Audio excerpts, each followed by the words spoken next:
Chères auditrices, chers auditeurs, bonjour. Mon nom est Jules Olivier Bounungou et aujourd'hui, je vous apporte un rêve.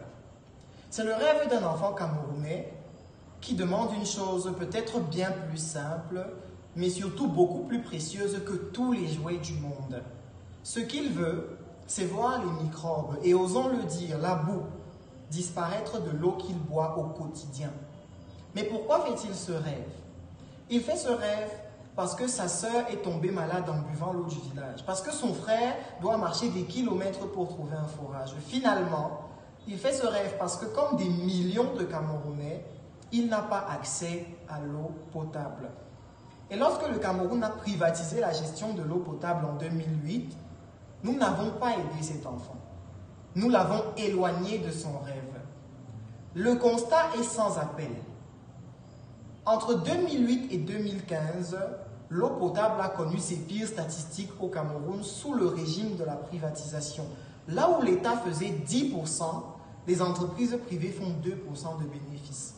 Quand on sait que le secteur privé ne jure que par le profit, confier la gestion de l'eau potable aux entreprises, c'est condamner les populations à payer plus cher pour avoir moins d'eau. Les mêmes statistiques montrent bien que la gestion privatisée de l'eau potable est un échec en termes de qualité, un échec en termes de quantité, un échec même en termes d'accessibilité. Et savez-vous ce qui va se passer si les populations demeurent sans eau potable encore et toujours? L'État devra forcément investir plus d'argent dans la prise en charge de maladies telles que la typhoïde, le choléra, certaines hépatites liées à la mauvaise hygiène de l'eau. Donc même économiquement parlant, sur le plan de la rentabilité financière, la privatisation n'est pas la solution.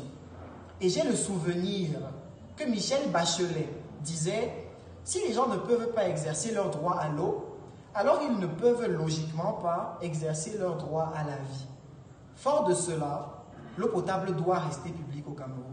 Rester publique et intégrer des perspectives de décentralisation pour que les municipalités soient plus que jamais concernées et que l'État travaille main dans la main et yeux dans les yeux avec les populations. En octobre 1997, en novembre 2004, en octobre 2011 et même en décembre 2018, notre président de la République mentionnait par la force de la parole l'importance de l'assainissement et de la distribution de l'eau potable.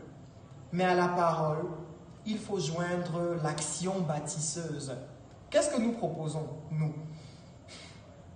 Nous proposons de mettre à la disposition des populations, notamment des populations rurales, des technologies comme celles qui ont été distribuées au Mozambique et qui ont permis de fournir rapidement de l'eau potable à près de 80 000 personnes dans les régions enclavées. Nous proposons d'agir en accompagnant par l'État les initiatives associatives et syndicales liées à la distribution de l'eau potable. Nous proposons la mise sur pied d'infrastructures comme celles qui ont été mises sur pied en République démocratique du Congo, à savoir des canalisations de plus de 100 km de long et qui permettent aux populations de faire un autre choix que mourir de soif ou marcher plusieurs kilomètres par jour. Parce que ça, ce n'est pas un choix. Ça, ce n'est pas un destin pour les Camerounais. Ces Camerounais auxquels il faut encore rappeler que sans eau potable pour tout le monde, il n'y aura pas de richesse. Que sans eau potable pour tout le monde, il n'y aura pas de développement. Dear listeners, drinkable water is an important issue for all of us.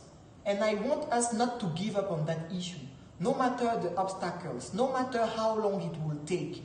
Because people have the right to drinkable water, and that the battle for that right should be on everyone, for you and me. Je suis convaincu, et je plaide pour cela, un plaidoyer convaincant, qu'avec l'État en première ligne et non les entreprises privées, nous pouvons changer des destins. Nous pouvons offrir des choix différents aux populations camerounaises. Nous pouvons sauver des vies. Ensemble, nous pouvons réaliser des rêves.